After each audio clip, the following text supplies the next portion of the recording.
I am Justine and I use she, her pronouns. And I'm Audrey. I use they, them pronouns.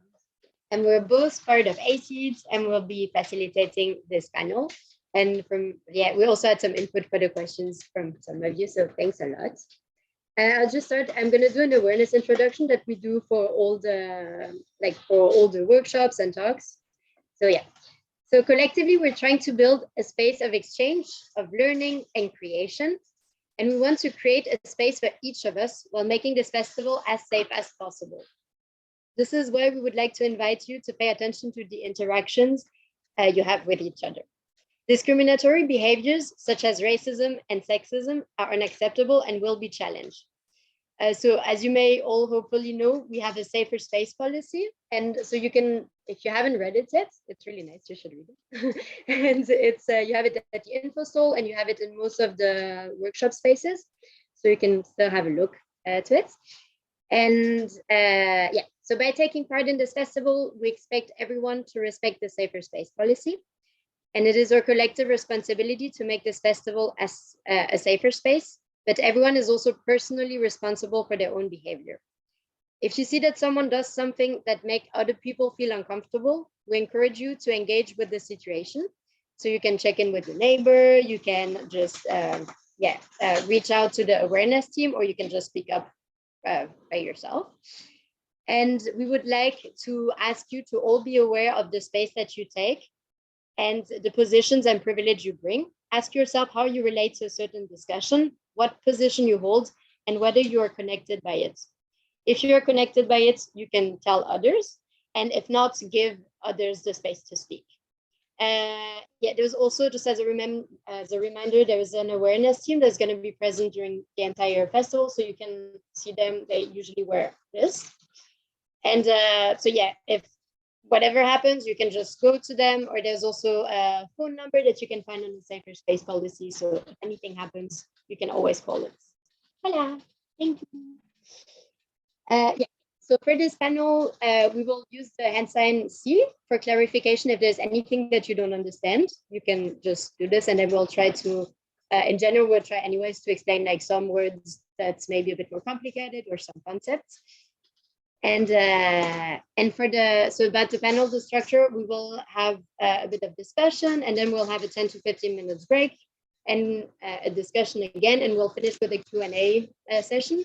So if you have some question, you can keep them more for the end. And if there are people online, I don't know, but you can just write in the chat, and then we'll answer to it too. And you can also use the Q&A if there are any technical issues. So there's a tech person normally still online. Hi, thanks, Justine. Hello, also from my side. So as you probably have read on the program, this panel is about the intersections between disability justice and food justice. And we also want to connect it to other marginalizations and also to the broader activist movement. And we're so happy that we have these 4 amazing people on the panel today. They're from many different countries, from over the Great Ocean. So I will quickly introduce themselves, and then they have some time to tell themselves who they are. So we have Washika Torres, who is a disability rights scholar, an activist, and a documentarian who focuses on the intersections of food sovereignty and disability rights. And she also looks at wellness and how to re-examine societal ideas around wellness.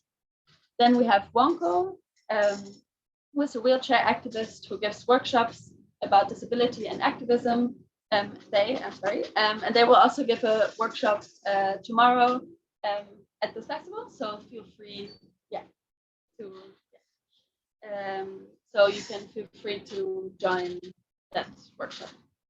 Then we have Julie Nowak, who is the founder and writer of the blog Seasonal Body, that explores the intersections of nature connection, disability justice, body liberation, and food justice. And then there's Christy Cabrera, who's a queer, neurodivergent Latinx occupational therapist, an urban farmer, a herbalist in training. So now we would like to give the floor to the panelists to introduce themselves. And as part of their intro, we asked them to bring an item that represents for them their connection to the food justice movement. So if they want, they can include that in the introduction. Maybe Washika, would you like to join? Hi, yeah. So I'm Washika Torres. As they said, I use all pronouns, and I know some people are and some people aren't comfortable with a visual description, but I am comfortable in this space to give one. So I am an Afro Latinx femme, and I have, I guess, medium to dark skin. I have an afro, not very large, but I have an afro. I am sitting, there's a white background, but a little bit above me, slightly out of frame, but slightly in frame. There is a red, gold, and pink and black painting by a local Black artist that I just adore. So I really wanted people to be able to see it every time they saw me rather than just a plain white wall. So I am a fourth, soon to be fifth year PhD student at the University of Illinois at Chicago. And my work is going to be focusing on looking at disabled cooking methods for people who are African Americans in Chicago with acquired disabilities, to see how their cooking methods have changed culturally, or if they've changed, and how they translate that to others. And I'll also be exploring the systems that help or hinder their access to food, and the foods that they want to eat and cook, and the foods that they have access to eat and cook. And so I actually brought, one of the things I brought, I think is interesting. I brought a straw. So this is actually a paper, it's wrapped in paper, but it's a plastic straw. I actually use plastic straws because some other straws, I have a habit of biting down on them. So they'll either break or collapse, or I'll chip my teeth. Because if I drink something cold, it triggers my migraines. I have a family history of really bad migraines, but I brought the straw specifically to look at contentious, or to represent contentious issues within food justice and disability justice. And so there have been issues in the past around, oh, we need to be more eco-friendly and these other things, and balancing that with the needs of disabled people. And what has often happened is that other people in their search for their type of justice have spoken over disabled people and their needs, they suggest alternatives, which many disabled people have tried and said, yes, but I know what is right for me and I know what is best for me. And this is what is best for me. And one of the things that really triggered this debate was this video most of you may have seen about like them taking this straw from like the nose of a turtle, right? And they say, oh, this, it causes so much ocean waste. Actually, fishing nets that are, left out in plastic bags and other forms of waste form a much larger percentage of what's in the oceans. And rather than kind of addressing the systematic issue of, these commercial trawlers and all these other larger things that are leading to a lot more ocean harm, they've decided to kind of have this attack on this campaign as an attack on plastic straws, without really centering and understanding disabled people's need for them. And so rather than having some available, some places have just gone the route of abolishing them. And so some places you will go and you will not be able to drink or consume something in a way that you wish. And I think that that's important to recognize, that there are times when food justice and food equity did not include disabled people, not even as a, not mentioning centering them, not at all, because of the idea of the disabled body as seen as just an unhealthy body. And so I wanted to bring this straw to represent this kind of first awareness of mine to the ways in which disability justice and food justice can come together, but the ways in which they've also, been moved apart, and kind of what we can do to begin to reconcile those relationships. So I'll just mute myself now. Thanks so much. Is there someone who would like to continue? Sure, I can go next. By the way, Justine and Augustine, I think the computer mic is not picking you up as well, because you're a bit, maybe if you can, I don't know, come a bit closer. Yeah. I think it'll help us and help the recording. Hi, everyone. My name is Julie Nowak. I use she, her, or they, them pronouns. I'm a white person with fairly short brown wavy hair. I'm wearing a black top and I'm sitting in front of a blue wall and a white door. I live near what is known as Toronto in Canada. Toronto comes from an Indigenous word from the Mohawk language, which is Toronto. I want to acknowledge that I'm coming to you from stolen Indigenous land. And I also want to recognize that land acknowledgements have become a performative trend. I don't know how they work in Europe, which obviously has a very different land history than here in the Americas. But I'm trying to commit to only doing a land acknowledgement when I also invite a call to action. So my call to action is for all of us to learn who the people are of the land we live on. And if you are part of that Indigenous group of the land you live on, which may be more likely in Europe, I invite you to still learn the colonial history of the land you live on, because even Europe has a colonial history. So I'm going to put a link in the chat. I don't know if the audience can see the chat. It's fine if not, but it's native-land.ca. I also, if you go to my website, that's probably the easiest to find it. There is a link to an anonymous Google Doc, which has a very long URL with a list of resources about that someone else has put together about what it means to return land to Indigenous people. So my website is seasonalbody.org, and at the very bottom there's a link to this anonymous Google Doc with many resources for learning about this and initiatives to contribute to. And I think it's important to name that because we may get into this later, but colonialism and food justice and disability justice are all very, very interconnected. So a bit about me. I am a multiply disabled person. I am neurodivergent from traumatic brain injury. I have multiple chronic illnesses, and so I consider myself a spoonie, which is a term to refer to folks who have chronic illness. I also consider myself MAD, which is a reclaimed term for folks with mental illness. I also have a genetic disorder, and I'm mostly homebound, and so the item I want to show to you today, I'm gonna I think, is it possible to switch my camera? I'm trying to remember how to switch my camera to the other way around. Does anyone remember how to switch your camera to face around the other way? I tried this with my camera, but okay, I'm just gonna do this, which is my window, and you can see outside trees. And the reason I'm showing this is because for me, part of what food justice is so integral to my work is that connection to seasons and nature and the ebb and flow of those seasons. And many disabled folks are homebound. And so much focus within food justice and nature connection stuff is on getting outside, getting involved in gardening. And it's just not accessible to lots of us. And so for me, my window and the trees I can see from my window are a way for me to connect with that land and the seasons, and thinking about how that connects to food and what I eat. It is really my window to the world.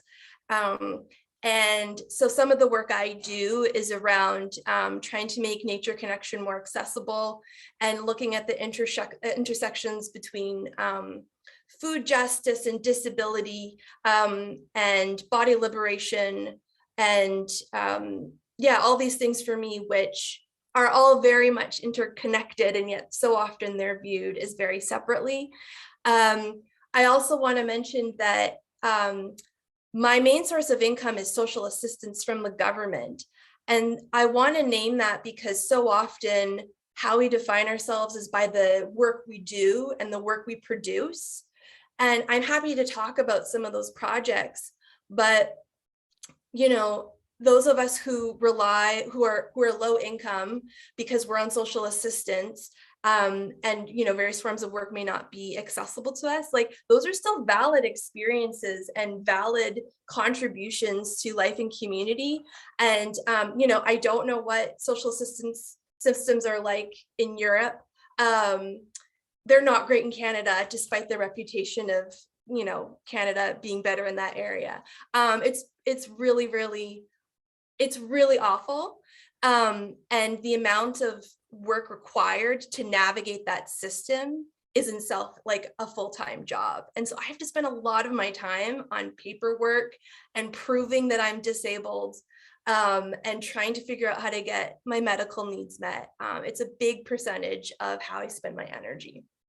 And I'm trying to destigmatize that as well. Some of the things I work on are, I do some writing and resource creation. My background is in adult education, so it's kind of my framework. I am currently working on a podcast that's trying to provide guided nature connection activities, especially for folks who are homebound. And yeah, I have some other projects underway. And if you want to learn more of that, you can follow my website, which is seasonalbody.org. And I also have a Patreon if anyone wants to contribute to help me create more resources, which is patreon.com/seasonalbody. And I'll leave that there for now. Oh, and just one thing, as an access need, I deal with screen sensitivity. So I'm going to be turning my camera off when I'm not speaking, and I may lie down for part of that time too. I'm really happy to be here with you all.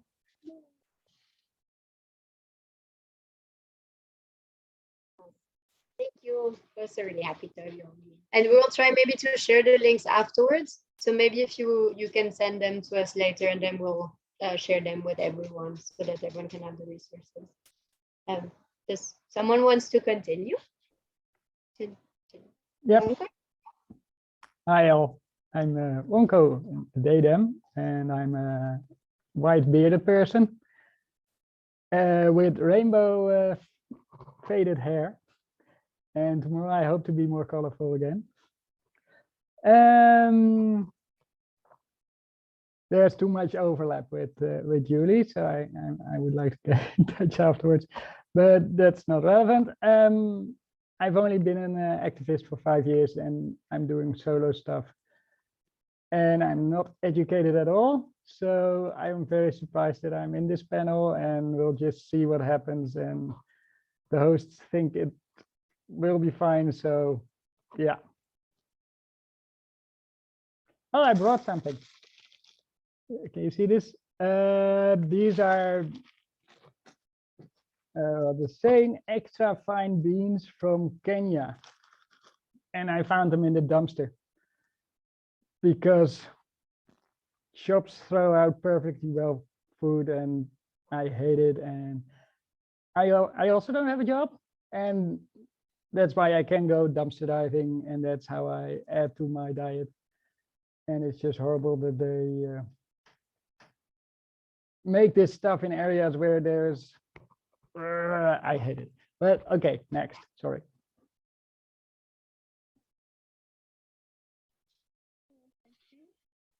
Christy, what do you like? Yeah. Hi, everyone. My name is Christy. I am from New York. The indigenous name of this land is Lenape or Lenape Hoking. And thank you, Julie, for your land acknowledgement and calling that call for action. I'm an occupational therapist. I'm not sure if anyone here has any firsthand or secondhand experience with occupational therapy, but it is a healthcare profession that aims to understand what people want to do, but are having difficulty doing so because of disability, but also because of social barriers. And my job is to kind of work with the client and figure out how to engage with whatever it is that they're interested in. So I work in a school with children from 5 to 21 years old, providing services and making sure that they're learning, having fun, socializing, etc. I'm also a program manager for a nonprofit called Cully Kid. I create and facilitate programs, culinary programs for neurodiverse teenagers, and making sure that they are appropriate and accessible to everyone in the city. I identify as neurodivergent, queer. I use she, her, they, them pronouns. And on the side, I also do consultation work with nature spaces such as farms, helping them to be more accessible and inclusive for people, and do research on accessibility within land spaces. And the item I brought today is a book that I'm currently reading. It's called A Disability History of the United States. And what I find is that there's more talk about the intersections between disability justice and land justice that's more mainstream right now, but a lot of the conversation is fairly new to most people. And because it's just starting to be a mainstream conversation, there's still a lot of connections that we've yet to talk about. There's a lot of gaps in the history, there's a lack of research, a lack of awareness. So what I like to do is kind of do research on disability justice, disability history, and make my own connections as I try to build my relationship with the land, as I connect with other farmers, other gardeners. I'm in the food justice movement because people who have disabilities or neurodiverse can see a lot of things because they've experienced it, but to be able to articulate it and to relate it back to a history and to have this mainstream understanding is, I don't think we're there just yet. So I try to do as much research as possible to kind of make my own connections.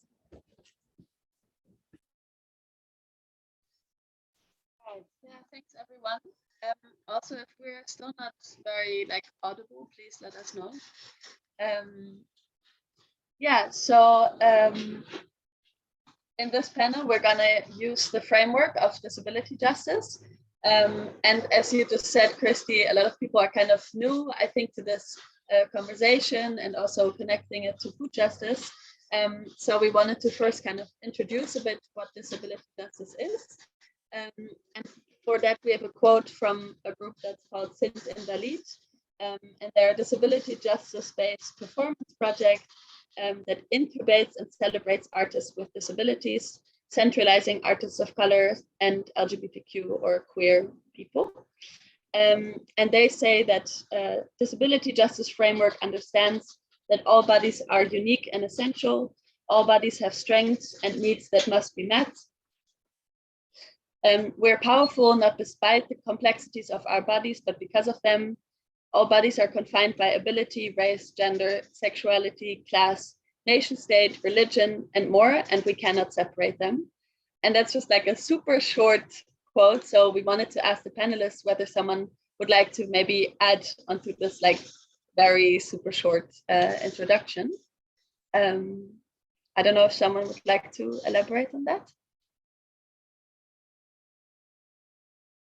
Hi, this is Rashika again. I think we probably all have, considering we turned on and off our mics, we all have our own things to add. And I think it's going to be really great. So I'm excited to hear what everyone else says. But I also think that disability justice is not just about centering the needs of disabled people, but about centering the wants and desires of disabled people as well.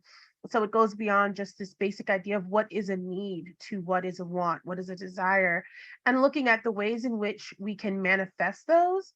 But there's also something really important, and I don't want to eschew the history of the term, to hide it. So there's a term called disability gain, where the idea is that disability is not a disadvantage, but it actually teaches us new ways and different ways of living. And it actually comes from the term deaf gain, where people have determined that people who are deaf actually add to the biodiversity of our world. And they actually add something to how we understand and our relationship to space, our relationship to our bodies and to ourselves. And so from there, we do have the term disability gain. And it's interesting that I had to look up that history because so many terms we used without recognizing its history, but the history is important. So it is that there is a gain in understanding and listening to and centering disabled bodies and knowledge, and the knowledge that people have of their bodies, rather than this kind of more medicalized knowledge that that kind of separates the person's personal expertise from this idea of professional quote unquote expertise. So I also think that that would be something I would add, or for people to consider.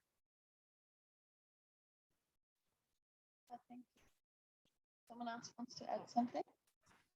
Yeah, I could add on to that too. I also think it's important to make the distinction between disability justice and disability rights movement. And I know, Julie, that was one of the things that you contributed to the questions, I believe. But one thing to consider is one thing, well, at least in the United States with the disability rights movement, and I'm assuming in a lot of other countries as well, there's a difference between receiving services and benefits from a government or from law versus everyone believing that everyone deserves what it is that they need and want and desire. So the disability justice movement is more focusing on having this mutual understanding that all bodies are created equal and that we don't necessarily need the government to facilitate that change or wait on policies or wait on rules or wait on the government implementing structural changes to buildings or providing services to folks. This is more of a community-based movement than relying on government structures, which I think is really important to clarify.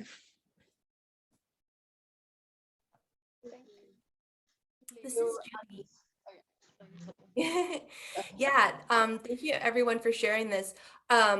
Also, just a quick thing before I answer that, because I realized earlier when I gave my land acknowledgement, I forgot to actually name the indigenous people of the land where I live. So I just want to quickly do that. So the land I live on is several indigenous people, including the Haudenosaunee, the Huron-Wendat, the Anishinaabeg, and the Mississaugas of the Credit. Okay, so another thing I would say about disability justice is that, part of as it evolved in reaction to the disability rights movement that Christy has just wonderfully spoken about, is the disability rights movement has often been very focused on certain types of disabilities, but not all types of disabilities. And so disability justice is really looking at like cross disability movement. So rather, we're like accessible doesn't just mean wheelchair accessible. It means it includes neurodivergence and developmental disabilities and sensory disabilities and chronic illness and mental illness and really, really broad looking at accessibility, because disabled folks can be ableist against other disabled folks. So that's a big part of it. And also trying to center those who have often been left out of the dialogue, which includes Black, Indigenous, people of color, queer folks, LGBTQ+, as you mentioned, because white cis het folks have often been the ones who've been centered. I also want to name that there's some dialogue right now about disability justice being co-opted by academia. So because it's like a grassroots movement, it's this like tricky thing, and academics are wanting to like jump on the bandwagon. I also want to mention that it's a movement that developed within a US, Canada, like North American context. And yeah, so that like that's something to mention too, that it is like very central to kind of the context here. And I'm very interested in exploring what a transnational and multilingual version of disability justice would look like. I'm very passionate about language justice, which is a term that very much connects with disability justice of everyone should have access to information in their own language.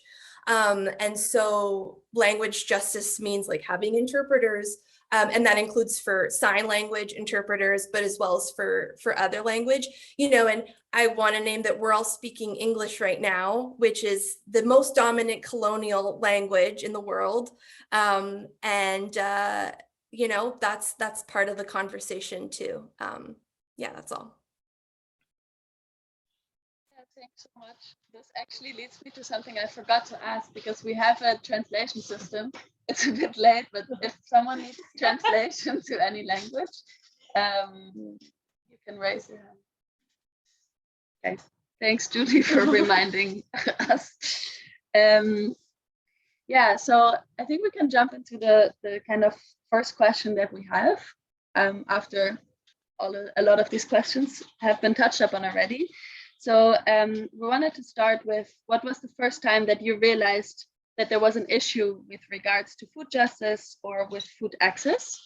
Yeah, and just if anyone feels like they would like to answer, you can just unmute or raise your hands.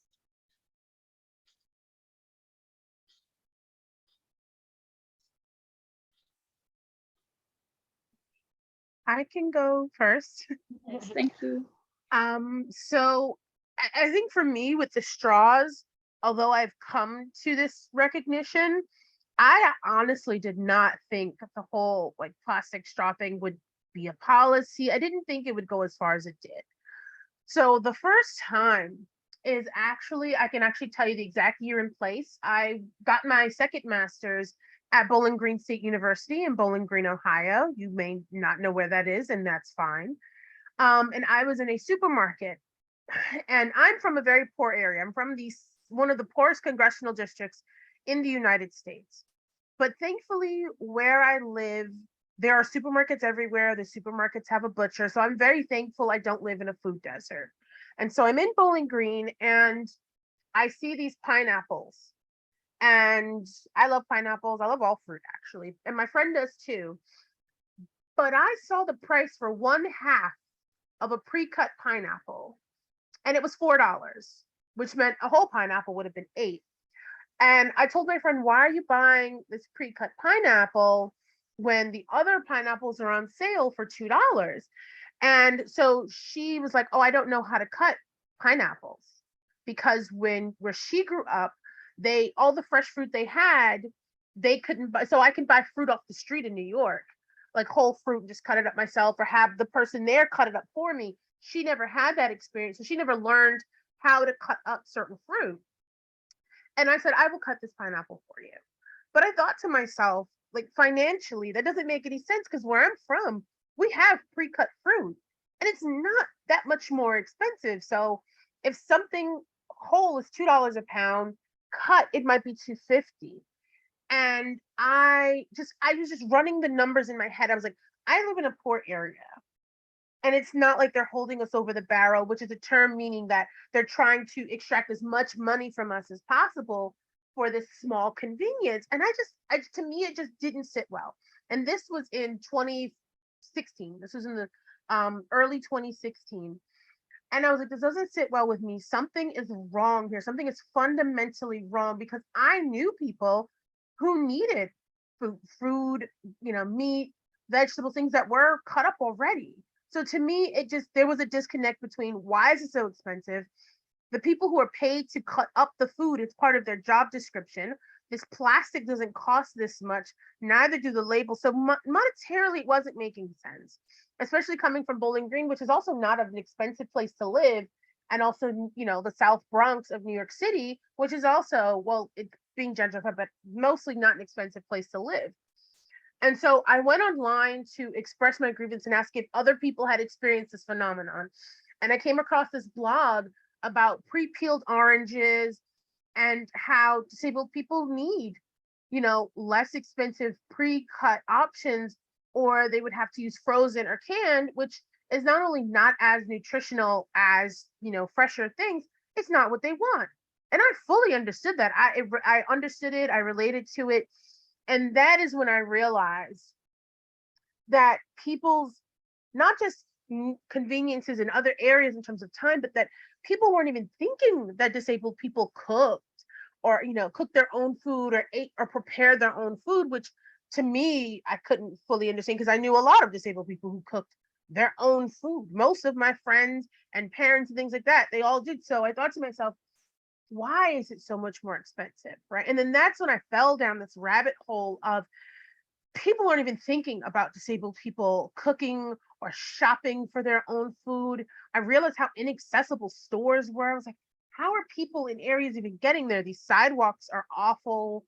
You know, these paratransit services that are supposed to supplement mass transit, they have certain rules that don't allow you to carry enough food for even a week of cooking. You know, how inaccessible are cooking places for cooking and eating.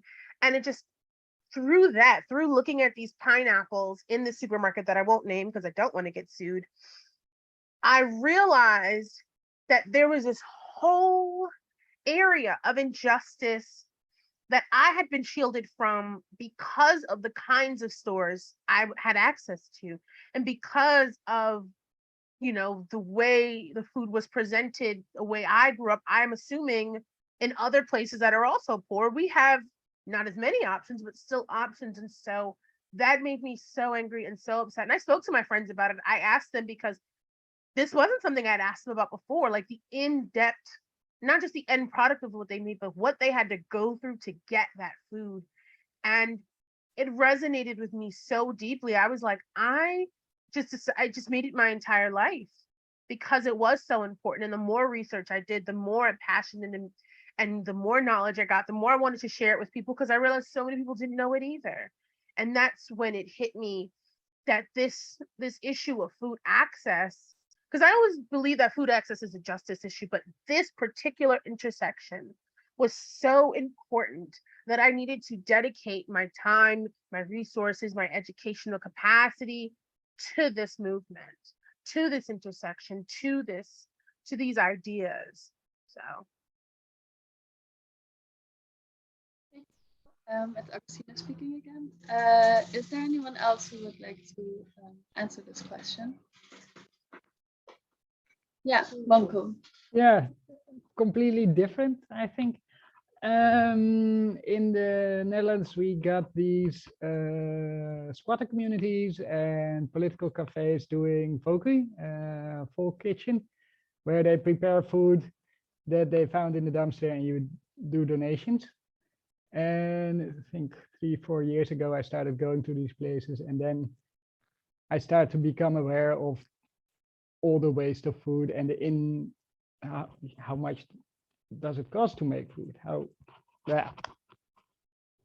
Sorry, I can't get it out correctly, but I think people understand.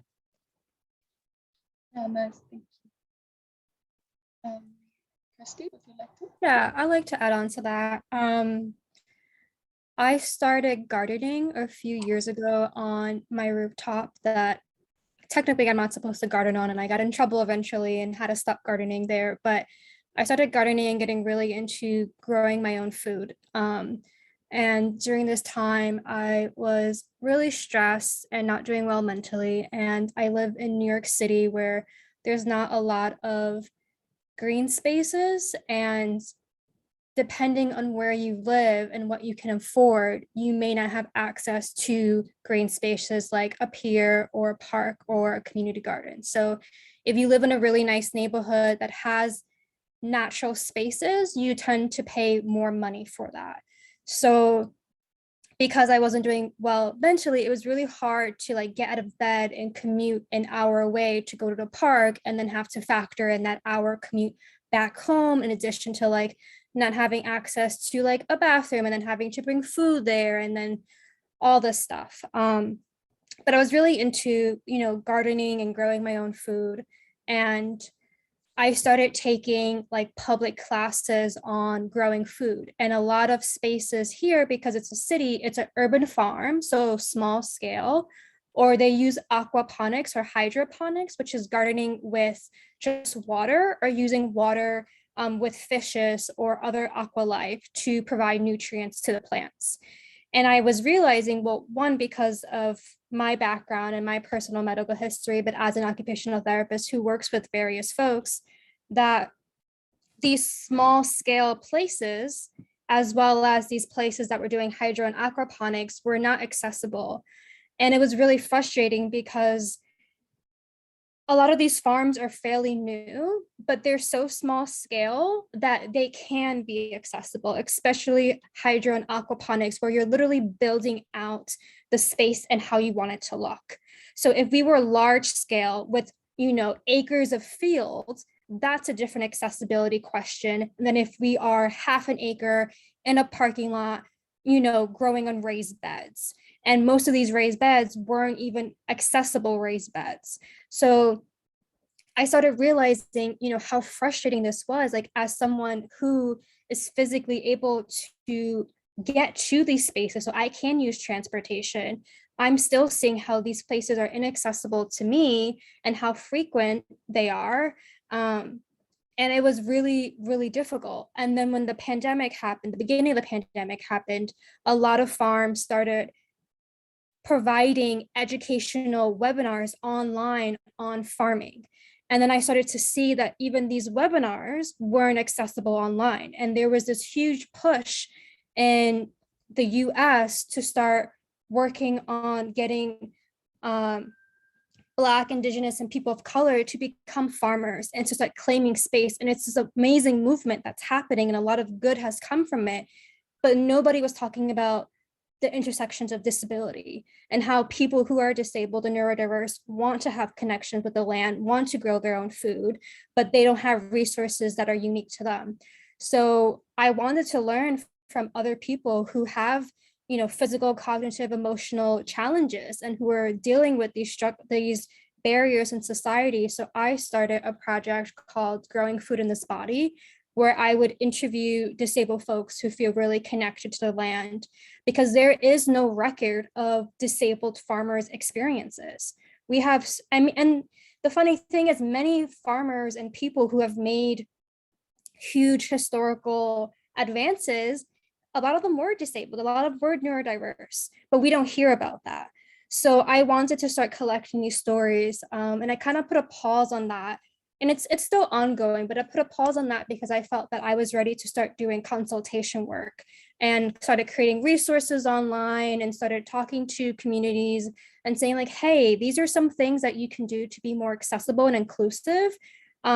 If you're going to be offering these public programs, but also for your workers. There are so many farmers who have disabilities or get disabled on the job, and there's ways to prevent and there's ways to support them afterwards.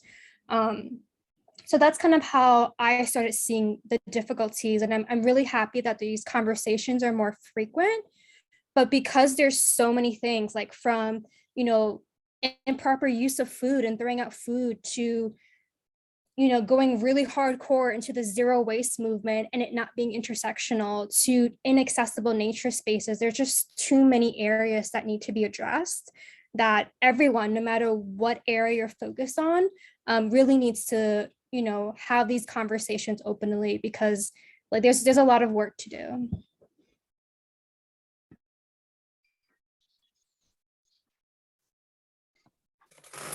Julie. Thank you everyone for sharing. So for me, I kind of can't separate my experience with food justice from my experience with eating disorders. Before I go further, I just want to give a short content warning that I'm going to mention that I've had eating disorders, but I'm not going to go into any detail.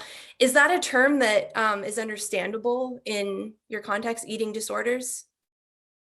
Yeah. Okay. So I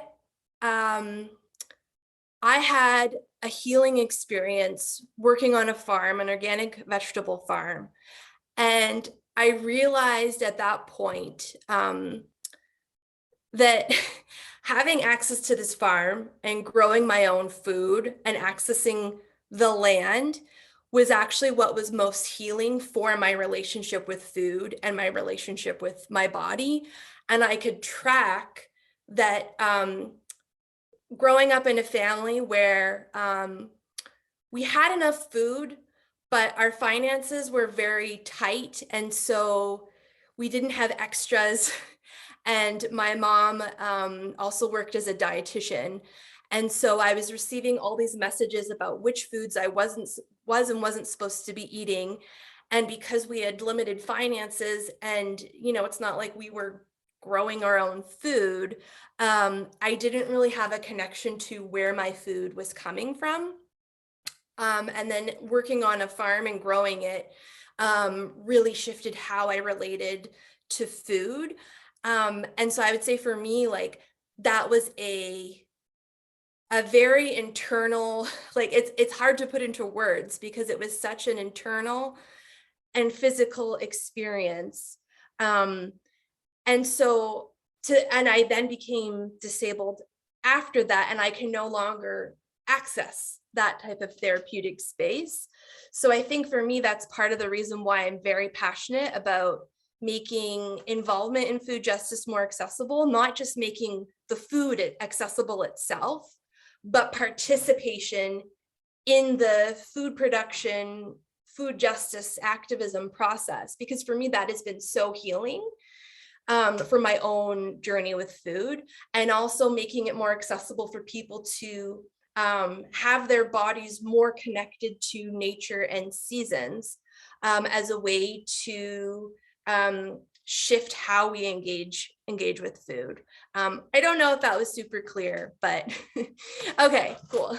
That's all. Would I be able to comment on what Julie said really quickly? I'm sorry, I actually thought about what you were saying, even in my own context. So I was actually raised Muslim, and we were actually lucky enough to live. So we have a lot of hills in the Bronx, and but on the top of the hill was this halal butcher.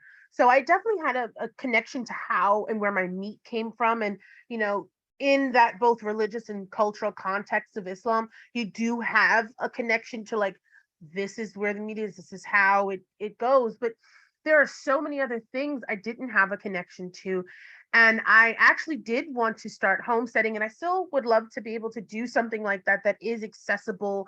And I have been getting into looking at accessible designs and meeting people out here who have ideas around gardening and different types of access. So not only physical access, but access for people with different types of disabilities. So I've been teaching and learning and growing. But I want to tell you, the first time, and I think the way I've connected more to food production is not just about like, the food directly coming out of the ground, but making things I've seen at the store. As someone who loves to cook. So I remember the first time I actually made yeasted bread. Like making my own bread just blew my mind.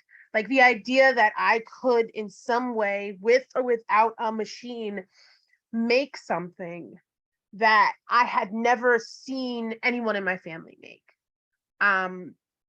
Because they thought they couldn't, or that it was beneath them, or it was something that they had escaped having to make. They could just buy it now, because that's also something when families who don't have enough have to make a lot of things, and families who do can get things delivered and ordered, like higher quality meats and groceries and things like that. But the first time I made like yeasted bread, and then when I moved out and made my own bread, and just kneading it by hand, and what I was supposed to feel, and what it smelled like, and what it made my house smell like. And that connection to food production was also very healing and very motivating to me to explore other ways that I could do things. So I can't grow indoors. I have cats. I've made the choice. I have cats and not plants. But like, for instance, I've made my own cheese. I've made my own wine.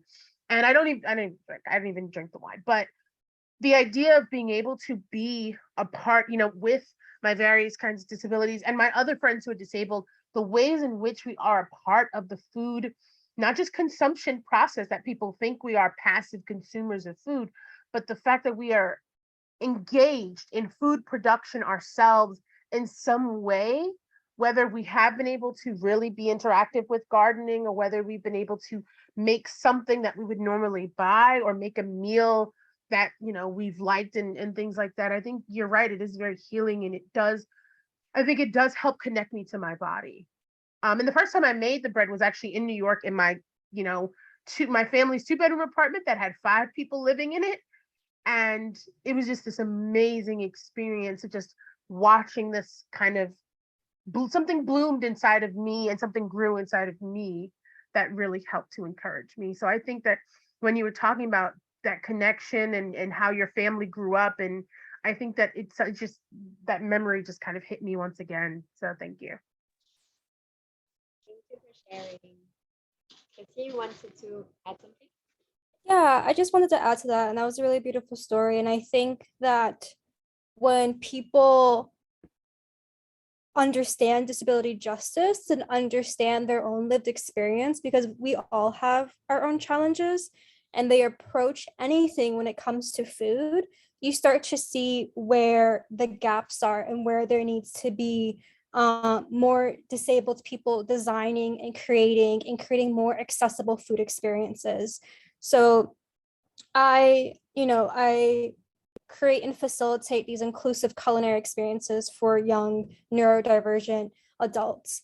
And it's been a really wonderful experience because I acknowledge my own challenges when it comes to like sequencing recipes and following directions and organizing, and my own energy to get the ingredients and to follow along to a recipe. And I see their challenges, and I see so many opportunities to create products or opportunities to rethink what it means to write up a recipe and add it to a blog. I start thinking about culinary language. So, there's a lot of abstract terms in culinary food, like eyeballing seasoning, right? Like, what does that mean? What does it mean to really cook something to be translucent? And what exactly does that look like for someone who doesn't understand that concept or who can't see that concept? Being able, like, what would it look like if recipes, were designed not to be so visually forward, but like using other senses, right? So I think that cooking has been really wonderful because,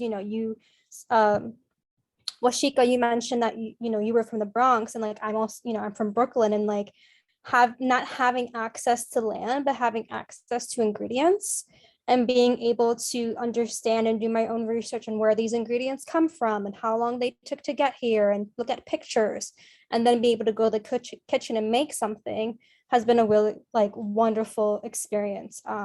But there's so many opportunities for growth there as well.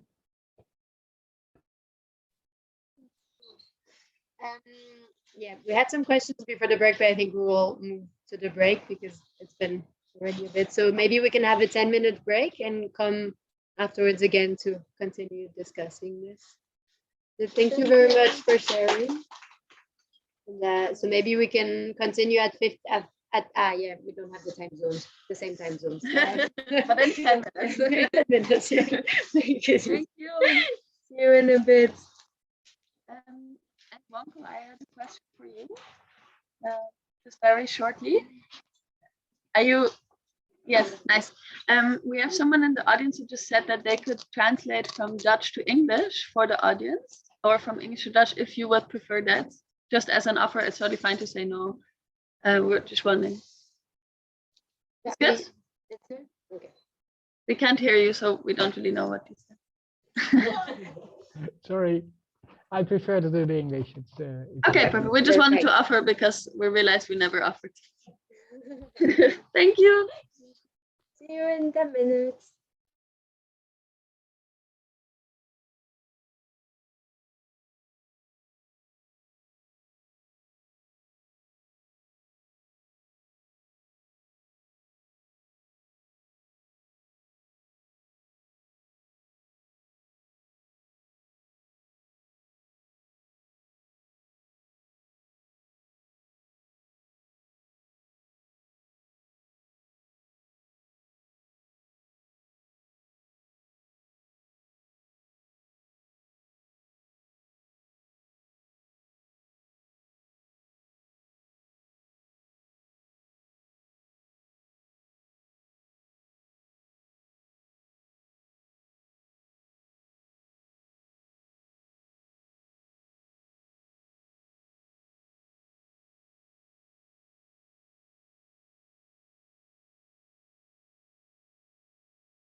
can't stay on the computer. Oh, no, Reggie, stop.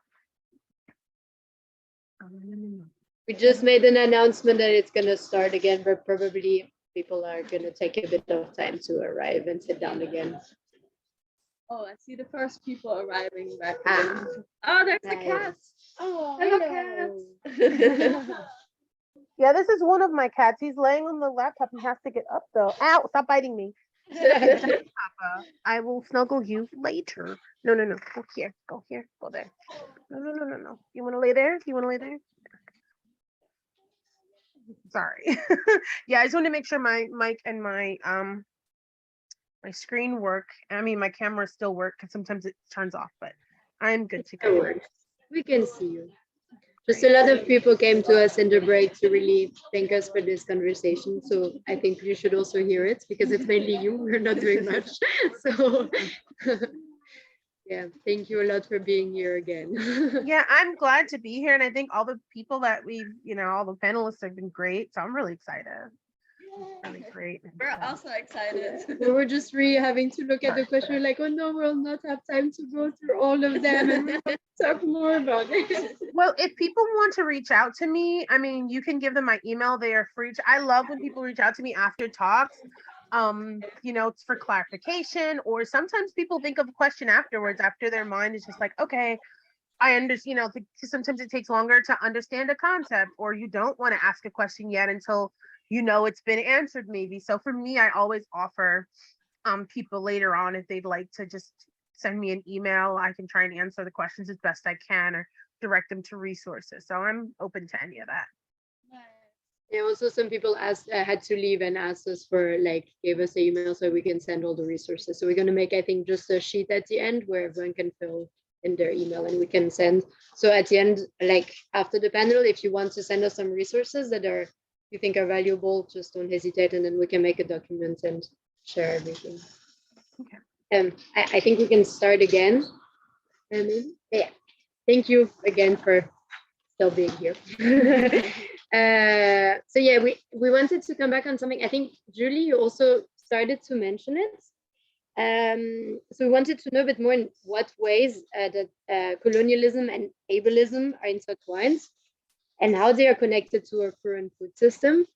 So also we saw, Christy, that you talk a lot about this, on your website, we could see. So I don't know who wants to, I think it's a recording. Yes, yeah, you're still. So I don't know who wants to start talking. Oh yeah, could you follow the question or should I repeat it? Is that fine? Yeah, I don't know who wishes to start. Yeah, I will type it in. Yeah. Yeah, I can start. That's okay. Unless Julie, you want to take it, or we could just piggyback off each other. Yeah. Yeah. So I think, the basics of the intersection is that colonialism, colonization, capitalism, it all needs people to be able to produce whatever is in demand and to sustain that long term. And unfortunately, because there is this huge demand for products, for services, and it's all tied to capitalism and acquiring money, it means not listening to or understanding or getting to know or creating appropriate working conditions for people to create things and provide services at a pace that makes sense for their own bodies. It also means that anything that we need to do to accommodate someone to perform a job costs money. And accommodation is something that allows someone to engage in a specific activity. So if someone needs at an office job a specific type of technology to complete the task, they might ask for an accommodation. If someone isn't able to bend forward, isn't able to reach, isn't able to access something online, they might need an accommodation to engage in that activity. So we have a history of people denying people accommodations, having people work extended hours in unhealthy conditions, of not providing benefits, of only hiring people that they consider to be non-disabled or neurotypical in order to sustain what it is, sustain these structures that we have to make a profit. And because it's so difficult for people who are already facing these barriers, it's difficult for them to be able to create their own systems, create their own organizations that have in place practices that respect people's bodies and minds, that we continue to see people just replicating these harmful systems in different capacities throughout history. Is that clear? Yeah. Yeah, I wanted to, could you maybe define neurotypical? Because I think we haven't defined it yet, so I don't know, maybe it would be Sure. Yeah, I'll start with neurodivergent. So neurodivergent or neurodivergency is this idea that everyone has, that is completely natural for people to have different brains and minds, that diversity is normal. But we still use the word neurotypical because there is certain folk who, because society is designed in a way for people who don't have differences, those people who are able to take advantage of society as is, we consider neurotypical. People who are neurodivergent or neurodiverse might learn a different way. They might have different attention levels or different ability to attend. They might have different moods, different abilities to socialize, and it's all natural, but it's still different enough than what society considers the norm. Thank you. Yeah, Rongo, you want to go? Yeah, I want to add from a bit of a different perspective, maybe. I've been in contact with someone from Indonesia, an anarchist from Indonesia, and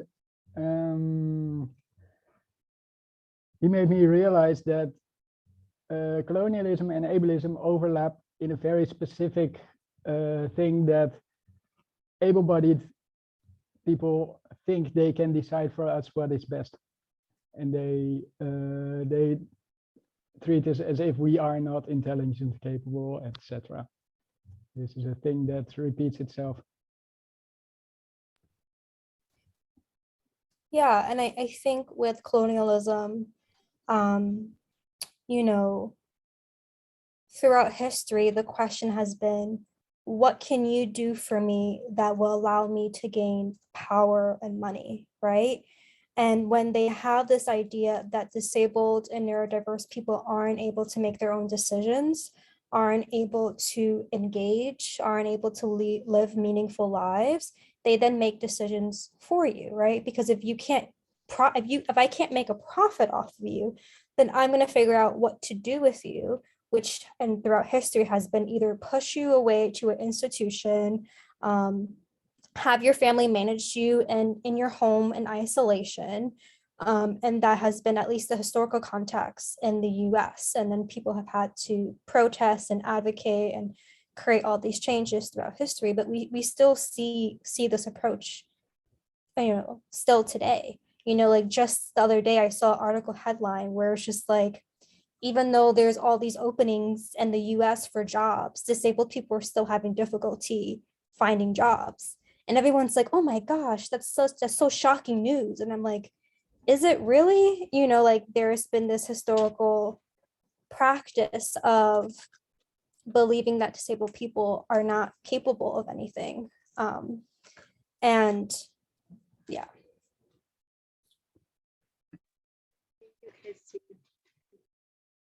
Someone would like to add something to this question or to Julie? Yeah. Oh, Julie, sorry. No. I thought you were that the hand was still from before. Okay. Go ahead. Go ahead. Oh, I didn't remove the hand. Sorry. Yeah. Sorry, I'm confused with all this online stuff. I want to confirm that yes, in the Netherlands, it's exactly the same. We have been hidden for forever, and institutions are still placed outside of the city, somewhere in the forest, because it's nice there or whatever. But it's just a cheap way to not see us.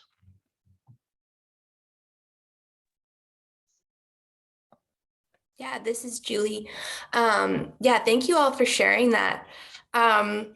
So I view colonialism and colonization as the root of all supremacy culture.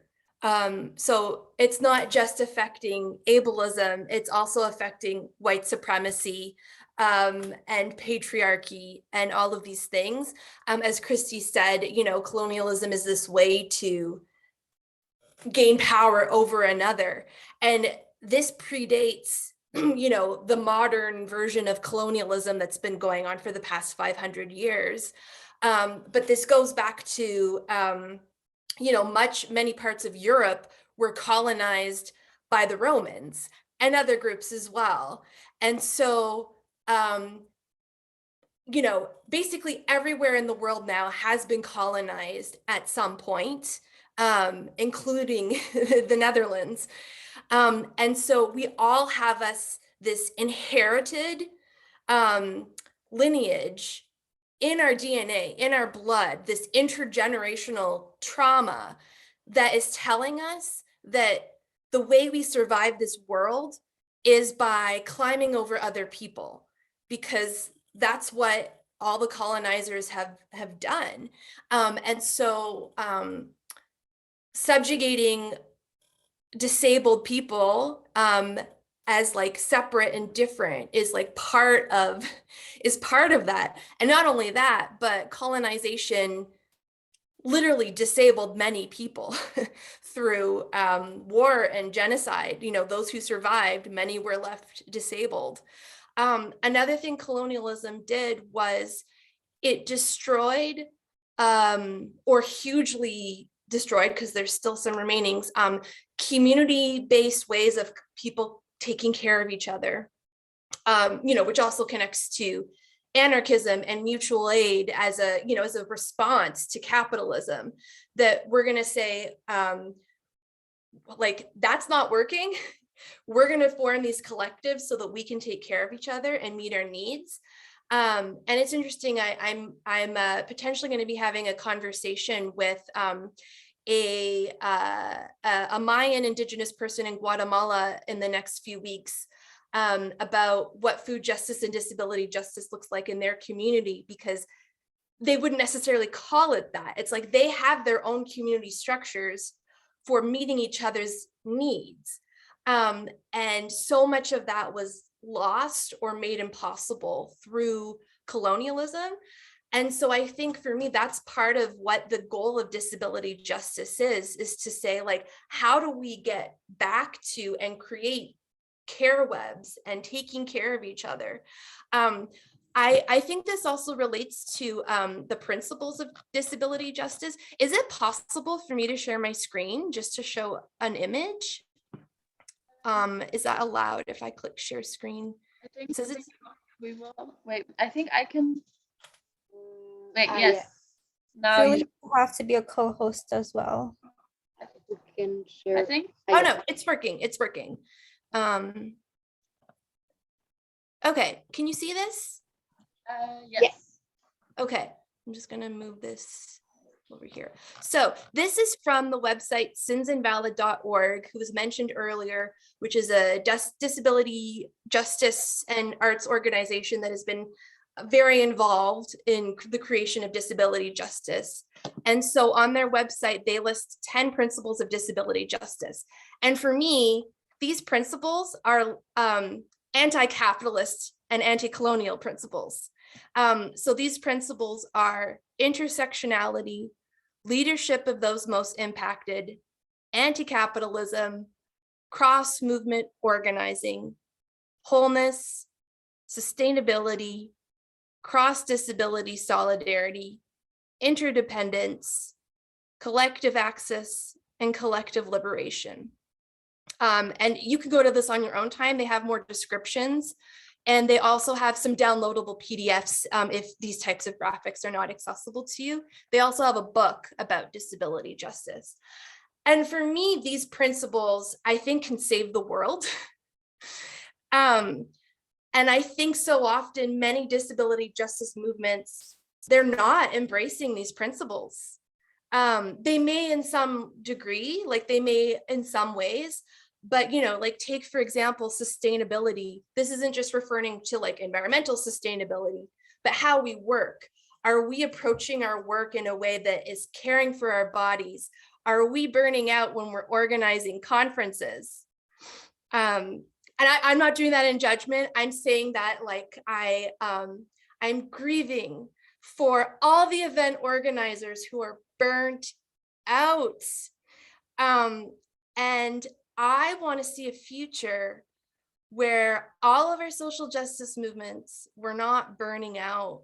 And it's not just that we're burning out, it's that we're doing things in a way where you have to put in such a time and energy commitment to be involved that there's so many people who could be helping our movements who that's just not accessible to. And so I strongly encourage everyone listening to really sit like internally and like really as a collective to be like, what can we change in how we organize and do things to be sustainable? And because when we're not being sustainable, we're actually feeding into capitalism. We're saying we're go, go, go. We're, you know, we have to be urgency. You know, and there's a great article about the characteristics of white supremacy, and they list urgency as one of the characteristics of white supremacy. And so, yeah, I also don't believe like shaming or judging is like a productive way. Like, I don't want us to be legalistic about approaching disability justice too. I'm just saying, like, if we really want to be anti-capitalist and we really want to be decolonial, we as organizers, we have to drastically change how we're doing things right now, because it's not sustainable and we're leaving a lot of people out. Okay, that's where I'll leave things for now. I will stop share. Thank you a lot, Julie. Chrissy, you also wanted to add something on this, or I don't know if it was.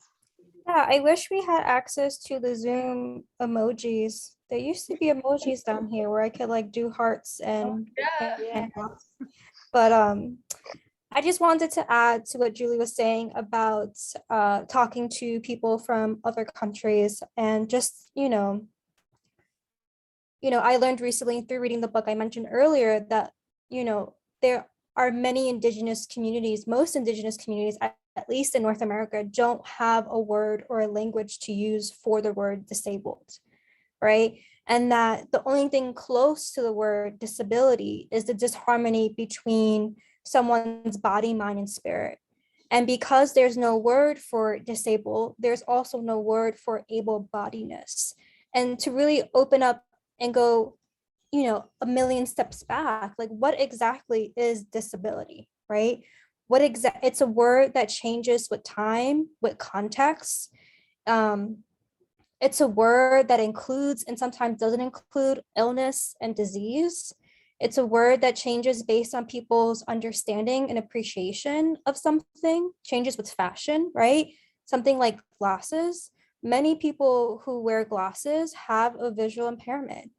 And if glasses didn't exist, many people with visual impairments would be considered disabled, but they're not considered disabled. At least we don't talk about it that way, because glasses are a fashion statement. We could buy glasses online in many different colors and styles and price points. It's considered normal. So when we think of the work that needs to be done to, you know, uproot colonialism and colonization and power dynamics, it does lead to burnout, because there are so many places that need to be looked at from a disability justice lens. And when we put on conferences and events, it is exhausting, because it's like, well, how do we do this? And we're asking that question because there hasn't been a lot of groundwork on it yet, right? And I think for me, when I'm feeling burnt out, when it comes to understanding other people's access needs and understanding how to make things accessible and inclusive for other people, I remind myself that the work starts internally, right? So what do I need right now? What is my relationship to my own challenges? What is my relationship to my body? And I start looking at my environment and thinking, what is working for me here in this space and what is not? right? So I mean, I'm sure the people around me are annoyed by now, but I have conversations about accessibility all day long wherever I go if people are willing to listen. When I go to restaurants, I bring this up. When I go to the movie theaters, when I'm on the train, I'm thinking and bringing this up. That makes it easier for me than when I have to put on one event or one situation, one thing, and thinking about like all these things at once. Like once I start integrating disability justice and conversations and thinking about people's bodies and minds first in my day-to-day experience, things just became so much easier.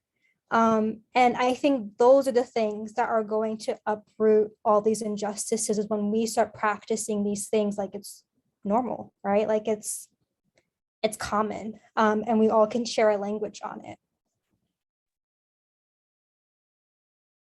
Yeah, I completely 100% agree with everyone. There are many things I would like to say, but I also would like to get a job after I graduate. So I'm not going to say all the things I want to say, but I will make a couple things quite known that colonialism is violence. Colonialism is disabling. It is a disabling system, and it is an intentionally disabling system. The violence is the point, right?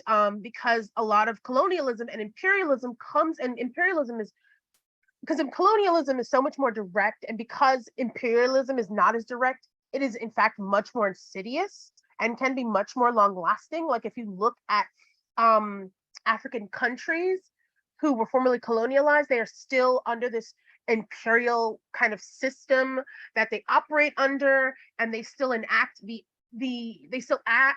enact these policies and issues of their colonizers, right? And there are even some who are getting backlash for wanting to make their own languages, their own indigenous languages, the official language of their country. So think about that.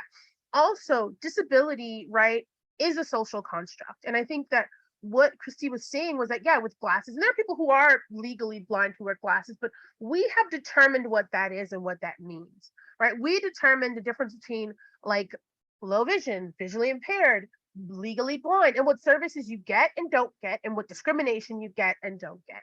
So we as a society and different societies, that's why we say it's a social contract, because different societies during different times have different definitions of disability to suit them. But it's all in service of creating this dichotomy of disability is bad and that you should fear disablement. So for instance, I was recently diagnosed with diabetes, and they were trying to put me on all these pills and things like that. And I was like, okay, well, you know what? I also want to change my diet. I want to change my lifestyle. I want to explore more holistic options. She's like, well, you could lose a limb. I don't have a fear of disablement, so that's not going to do it for me. Thank you. Right? The fear of losing a limb is not, because I know that even without a limb or two, I'm still who I am, and I still should be able to have the same opportunities, right? But it is the society I live in that creates that fear of disablement, right? Because disability and disablement has also been used as punishment. We can look at slavery, for instance. What happened to slaves? If you've ever watched Roots, which I mean, it's hard, right? Or any kind of slavery movie, if something happens and someone is displeased with their slave or their servant, what do? They beat them, right? They harm them. They cause them to have some kind of decrease in a certain type of bodily function, right? And that is done publicly to shame them, right? But also to put fear in others that this will happen to you too. You will have a limit to your function. So colonialism and ableism cannot really be pulled apart from one another, because one, the intentional disabling violence, right, is kind of the point. The idea of might makes right, right? And that the strong do what they will and the weak suffer what they must, right? The idea of who is strong and who is weak is very much different throughout time and how we look at it. And I do agree that also that, you know, these ideas of supremacy do come from that. But I also do want you to critically look at the term intersectionality and where it comes from and how it has been also co-opted and misused by many systems, because there are people who say, you may have an intersectional identity, right, or intersecting identity, but that does not necessarily mean that you are being oppressed under those intersectionally, right? And intersectionality comes and still comes from Black women, and looking at how the racism against them is sexualized and how the sexism against them is racialized. So I do want to kind of remind people and bring those points up. And those were kind of the things I want us to think about, because they're not easy. But the last thing I want to say is we do have a lot of issues with burnout, but don't forget, some people do not want to understand. Some people want to burn you out intentionally. They are committed to misunderstanding you. They are committed to twisting your words and turning them around. So your commitment to justice is what is driving you, and their commitment to derailing your justice, derailing justice movements is what happens. So I would say if you think or realize that someone is not trying to understand or communicate or move forward, then it is okay to just leave them as they are and leave them where they are. Because some people are committed to growing and some people are committed to harming. So that's all. I'm just gonna make myself. Yeah. Maybe would like for the next question was also something that you already touched upon a lot. We wanted to know a bit more about how the wider activist movement fails to include and learn from the perspective of disability justice, and how they reproduce certain ableist ideals and structures. So Ogi is gonna take the question. We don't have like extremely long time left. So if people could keep their answers kind of shortish, then we can have some questions for the audience too. And we thought maybe Wonko, if you want to start because you've done a lot of direct action. So if you want to start maybe like about the wider movement kind of in activism. And if then someone wants to specify a bit more also about the food justice movement. If you want to, or I don't know if you want to speak about that. Sorry, I was distracted. I didn't follow. No worries, I can repeat the question. Yeah, I wanted to talk a bit about how does the wider activist movement fails to include and learn from the perspective of disability justice, and how they reproduce certain ableist ideals and structures. Oh, that's that's not a question for me, because I just don't know. But now that I think about it,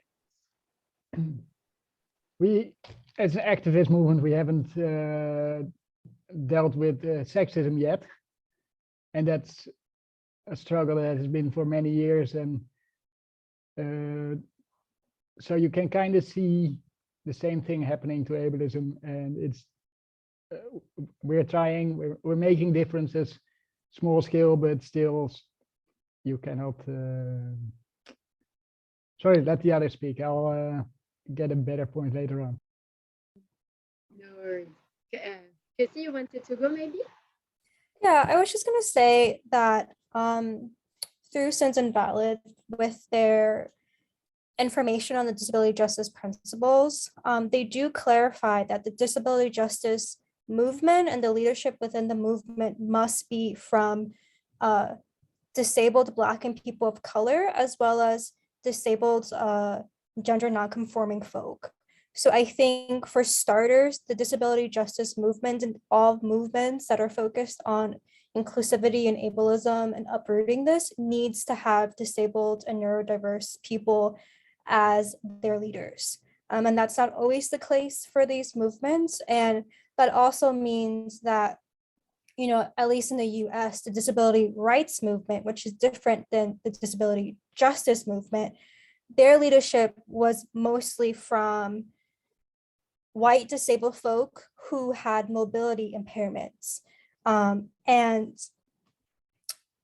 it makes sense in the historical context where we had a lot of physical barriers such as stairs, lack of access on transportation, etc. But when we are trying to be inclusive in a movement, we have to consider people with various experiences as their leader. So I will say that first. And I also think one of the struggles is that I think of everything in the form of design. We design our experiences, we design our spaces, we design our social interactions. And I think there is a small community of designers who have kind of gatekept or have kind of like, we leave things to the professionals who we think are in charge of the movement, right? The architects, the doctors, the community planners, the urban planners. Those are the designers of our world. But if we all consider ourselves to be designers, then we all have the power to influence the world around us. And I think that we don't consider ourselves to be designers. We consider ourselves to be an academic, a therapist, a farmer, but we change our world every single day. So I think that's another thing that adds to it.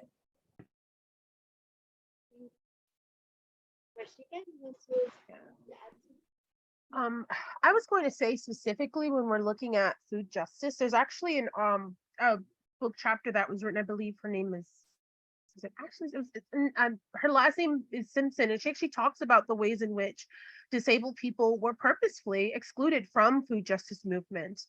And one of the ableist ideas behind that is that a disabled body is an inherently sick and unwell body, and that there is no that wellness and health and able-bodiedness are the same or very similar, which is not true, right? There can be people who they can think of their bodies as sick bodies, but they may not think of themselves as unwell. I have a friend with multiple disabilities who does not see herself as sick or unwell, but when she goes to her doctor, he's like, well, how do you see yourself as healthy if you have all of these disabilities, right? And so those ableist ideas about what a body is and what it can do and how it should function, right? And the idea that, a healthy body will improve your function. A healthy body may improve some functions in some people, but I am not eating better because I want to be able to walk better, or I want to be able to walk up and down the stairs. No amount of health is going to help that, because I have chronic pain issues and I have issues just with my body from accidents that I've had that I did not get any treatment for, right? There are certain things that my body will never be able to do because of certain things, physical or otherwise, that have happened, right? Or other things that I may not be able to eat or want to eat because of my body, whether that is something neurodivergent with texture or smell or color or feel. And so with food justice, or one big issue with food justice is, who are we considering in this movement? And I've done a talk where I said, who do you consider part of your community? Are you considering disabled people, drug addicts, sex workers? And when you say disability, what disabled people do you mean? Because a lot of people will consider physical disability. They see it as easier to manage. Oh, we just built a ramp, or we do this physical redesign. But other people who have more nuanced needs, that they can fully express their needs and what they need for an event or something else, they're like, well, that's too complicated. That complicates the message. You know, the message is food justice, not disability justice, without recognizing they're together. You know, when we think about what people want and have, culturally appropriate foods, or the power over the foods that they make and cook and buy and distribution, that includes disabled people. But because many in these activist movements still see disabled people in this very paternalistic way, that they need to be taken care of, they are passive consumers. And we see that in design. A lot of things designed for disabled people are ugly. And that's why in assistive technology and other things, the usage it crashes, because they're thinking of function, not form. They're not thinking of them as consumers, or even as full human beings, capable and willing and wanting to be a part of a movement. And so I've seen a lot in food justice, early food justice work, not latter work, that has excluded disabled people. Oh, well, we can't make this accessible. It would be too much time or money or effort. And, that perpetuates ableist ideas all of the time. And so that is something, even within movements, that have to be challenged. Like, how progressive are you willing to be? If there's a point where it stops because it's inconvenient for you, then there's a problem.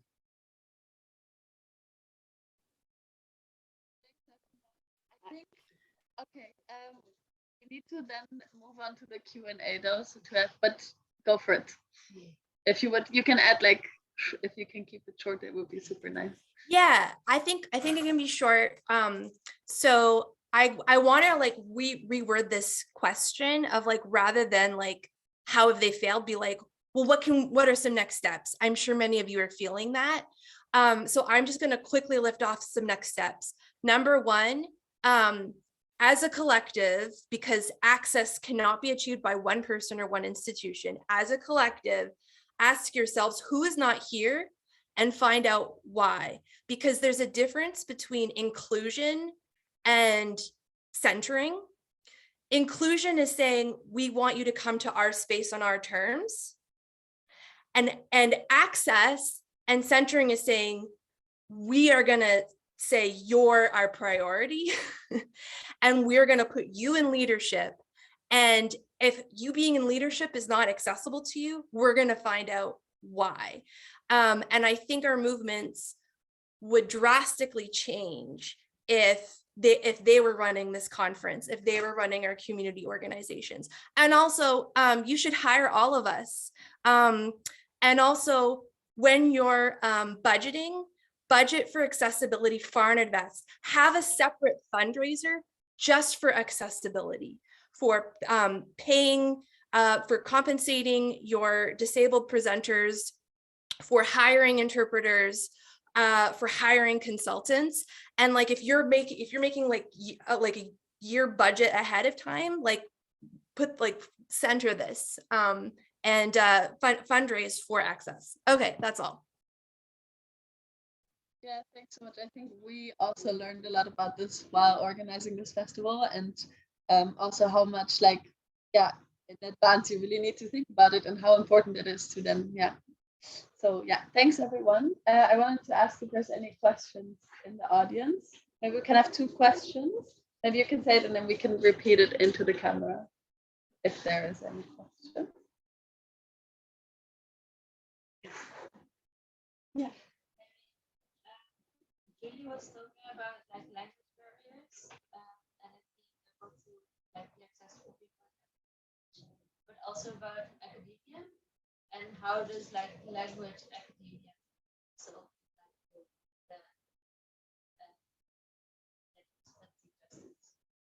Could you hear this or no? Okay, someone said that Julie, you were talking about language accessibility and also about academia and like how basically this, correct me if I'm wrong, like language and academia, how that kind of fits into this disability justice framework?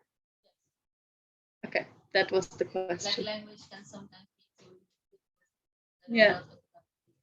yeah, so that language is sometimes a bit too difficult for people who are like not academically schooled. Yes. And you know, that may be happening in this, very presentation, you know, like I like theoretical terms, and academia is very inaccessible in addition to being problematic in many ways.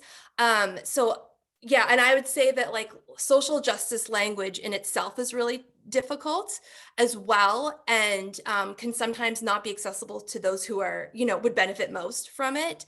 And so I would definitely encourage everyone to figure out how to write and speak with more plain language. Yeah, I don't know what else to say about it, but yeah, it's definitely a huge issue. It's something I personally am trying to work on myself. I would also say that it's really helpful to use like real life examples from community whenever you're talking about certain topics within like, you know, disability justice, land justice, language justice. So I think, you know, like when you're out in community and you see something happening, right? You see an injustice and maybe people aren't naming it with the academic terms, but using real life examples that everyone could, or like a lot of people could relate to is really helpful whenever you're describing something. What I was going to say that one thing that my university is doing, University of Illinois at Chicago, is we're really committed to making a lot of plain language summaries. And what that means is pretty much like if anyone's ever seen infographics, I absolutely love those. And an infographic pretty much is kind of what it says. It's like a bit of information, generally in plain language. It doesn't use kind of academic-y jargon, and then it shows like an image to kind of show other ways of understanding and thinking, because some people learn different modalities and they can learn them at the same time. So sometimes things for me are better visually or sonically or written and so for me, I love to be able to teach multimodal, like at the same time and how they all work together.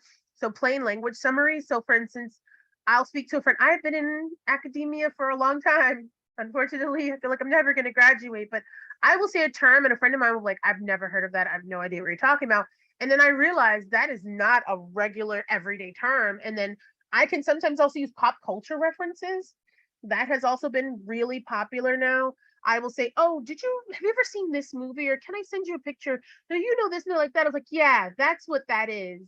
And so I've been able to kind of really use the ideas around pop culture as well as working on plain language summaries, which were really crucial during COVID-19 because there were not a lot or any plain language summaries for people with different types of disabilities when the pandemic started. I know my university made some, and some other groups I was a part of also made their own infographics from scratch to help people with disabilities understand what was happening, what all these things meant, definitions, terms, and how they were used to better facilitate a greater understanding. And I thought that was really important. I think that keep going in all areas of our life. Yeah. This is Julie. Just a quick thing. For writing, if you're writing in English, at least, there is a helpful website called the Hemingway Editor, named after the author Hemingway, who was known for using fairly plain language. And you copy and paste your text into it, and it tells you what level of reading difficulty it is. It's a free resource. I'll put it in the email after. It's hemingwayapp.com. So that can help with writing in English. Thank you. Well, is there still one short question? Yeah. No, you can go. So I start, okay, I'm very ignorant and very based. So for me, this is kind of a more recent topic I'm trying to learn about. And also like for one, focusing on how and specifically direct action for the but for me, none of our members is neurodivergent or diagnosed, and we are a bit struggling, and the teachers are really helpful. Like, how do you balance kind of being ignorant but wanting to find resources, but then kind of doing it yourself or filling it in with centering like the voices and the wants of people with a disability without letting them do the education work. I don't know if you get what I mean. Sorry. Oh shit. Yeah. Or do you want to come here? Otherwise, and ask the question. Yeah, Someone is going to come here to ask the question. Okay. Okay. So I am quite, or I tried to like a bit too recently to address my ignorance about this topic. And with my group on uni, we are doing a project about how to make the climate movement more inclusive to neurodivergent people. And we struggle a bit, as all being neurotypical, for as far as we know, how to balance centering really the voices of people with a disability or with neurodivergency versus not letting them do all the educational work, but also ourselves educating ourselves, but not filling it in for people or so. I don't know if you understand my question. So yeah, if you have thoughts on this. Thank you. This is Julie. Yeah, it sounds like the question is, how do we involve and learn from disabled folks without expecting them to give us so much labor in order to do that? And I would say pay them when you can. Get a budget for that. I would also say, like, ask, why aren't these people already in your life? Like, why aren't you in community with folks of different abilities? Because if you were in community with them, you know, you would then be naturally learning in like in relationship with them. And that's like, you know, inclusion is like, I don't know any disabled people, I'm going to go grab some and put some here. I would say like, why are your communities not filled with disabled people? And it's because it's not accessible to them. So I would say like bigger picture is, yeah, dig deep into why, if there aren't a group of people in your community, then figure out why and change the community. And in the meantime, pay people. I would also add too, there are disabled and neurodiverse people in every single field, every single place to learn. And even though your focus right now is on the environmental movement, learning about disabled and neurodiverse leaders and how they experience the world from every single movement, every single interest that you have is going to help you understand this community better, and it's going to help you make connections and friendships and places where you can pay people. And you're going to start to see the connections and how environmentalism is connected to the academic world, how that's connected to the business world, how that's connected to every single area of life. So it's about like expanding your circle. It's about like when you're going to go purchase a book to read, like who is this author? Are they disabled? Is there another book from a disabled author that I could buy? When you're gonna, you know, buy music or buy clothes or going to a restaurant, everything in your life, once you start thinking about it, like who are these people? Are they disabled? Where are the disabled people? Where are the neurodiverse people? Are my friends actually neurotypical? Am I actually neurotypical?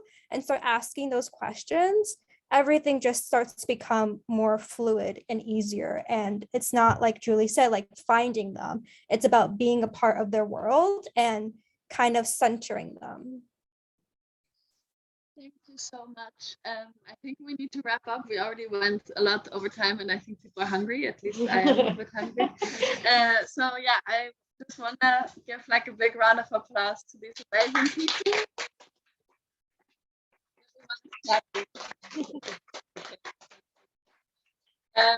Yes, thanks so much for joining us. I hope we can do more events like this and maybe keep in contact, or I don't know. Yes.